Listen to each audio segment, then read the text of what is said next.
This was the location where President Reagan. یہ وہ جگہ ہے جہاں صدر ریگن پر آج سے 30 سال قبل قاتلانہ حملہ کیا گیا تھا.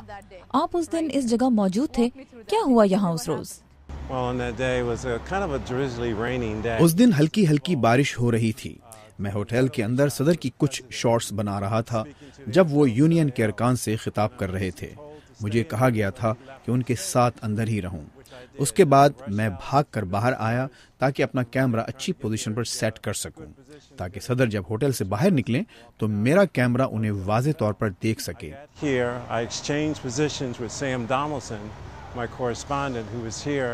میں نے یہاں پہنچ کر اپنے رپورٹر کے ساتھ جگہ بدلی, کیمرہ اپنے کندھے پر رکھا اور دروازے کی طرف زوم کیا.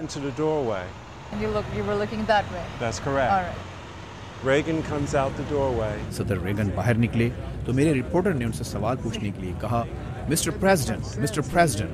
اسی وقت وہاں موجود ایک خاتون نے بھی کہا, مسٹر پریزیڈنٹ. جیسے ہی اس نے کہا مسٹر ریگن تو اچانک گولیاں چلنے لگیں. Shots were being fired at the President of the United States. Secret Service agent. Secret service کے ایجنٹس نے صدر کو جلدی سے گاڑی میں بٹھایا. پھر ایجنٹس نے میری سمت میں چھلانگ لگائی. میں نے جب تک ہو سکا کیمرہ صدر ریگن کی جانب رکھا, پھر ان لوگوں کی طرف مڑا جو گولی چلانے والے کو قابو کرنے کی کوشش کر رہے تھے. ان میں عام لوگ بھی شامل تھے. پھر مجھے آواز آئی کہ انہیں یہاں سے لے چلو. میں نے صدر کی گاڑی کی طرف دیکھا تو وہ وہاں سے روانہ ہو رہی تھی. میں نے واپس کیمرہ موڑا تو سیکرٹ سروس کا ایجنٹ جس نے صدر کی گاڑی کا دروازہ کھولا تھا زخمی حالت میں زمین پر پڑا تھا. ان کے ساتھ ہی زمین پر صدر کے ترجمان جم بریڈی بھی زخمی پڑے تھے کیونکہ انہوں نے حملہ آور کو قابو کرنے کی کوشش کی تھی.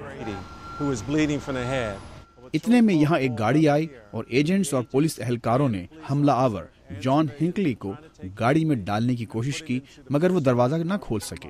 شاید اس کا لاک پھنسا ہوا تھا. اتنے میں پولیس کی ایک اور گاڑی آئی اور میں نے اس کی طرف کیمرہ گھمایا اور اس میں وہ جان ہنکلی کو لے گئے. جب آپ امریکی صدر پر حملہ ہوتے دیکھ رہے تھے, انہیں گاڑی میں جلدی سے بٹھا کر یہاں سے لے جاتے ہوئے دیکھ رہے تھے, آپ کے ذہن سے اس وقت کیا گزر رہا تھا؟ یہ صدر کو قتل کرنے کی کوشش تھی.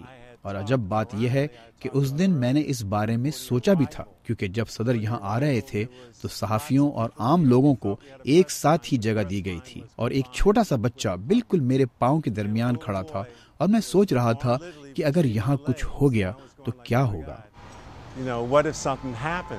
For a lot of people who are doing camera in the field. Cameraman کے لیے ان کی فوٹیج سب سے قیمتی ہوتی ہے. میں یہاں اپنے ناظرین کو یہ بتانا چاہوں گی کہ صدر ریگن پر حملے کی جو ویڈیو ہم دیکھتے ہیں وہ سب آپ نے بنائی تھی. اس وقت کیا آپ کو یہ فکر ہوئی کہ اس واقعے کو آپ پوری طرح کس طرح محفوظ کر پائیں گے؟ اپنے کام کے بارے میں آپ کیا سوچ رہے تھے؟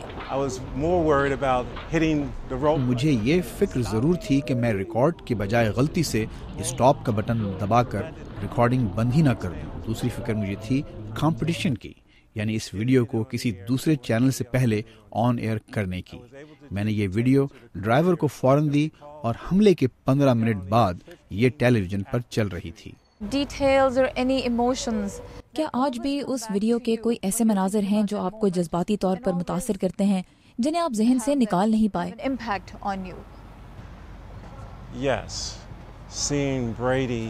ہاں, صدارتی ترجمان بریڈی کو زمین پر گرا دیکھنا جب ان کا خون بہہ رہا تھا اور پستول ان کے سر کے پاس پڑا تھا. میں نے اس لمحے کی ویڈیو بنائی تھی. میں جب بھی وہ دیکھتا ہوں میری آنکھوں میں آنسو آ جاتے ہیں. کیا اس کی ویڈیو بنانا صحیح تھا یا غلط؟ اس وقت مجھے علم نہیں تھا کہ صدر پر کس ہتھیار سے حملہ کیا گیا ہے. میں تو یہ بھی سوچ رہا تھا کہ اس کی تصویر بناؤں کیونکہ یہ تاریخی اعتبار سے تو اہم ہے. یہ تفتیش میں پولیس کے کام بھی آ سکتی ہے. ہنری براؤن کا اندازہ بالکل درست نکلا کیونکہ تفتیشی اداروں نے ان کی بنائی ہوئی فوٹیج بھی اپنی تحقیقات میں استعمال کی. حملہ آور جان ہنکلی جونیئر آج بھی سلاخوں کے پیچھے زندگی گزار رہا ہے جبکہ صدر رونلڈ ریگن کی وفات 2004 میں 93 برس کی عمر میں ہوئی. یہ تھا ہمارا آج کا شو. اب ہمیں دیجیے اجازت. اللہ حافظ.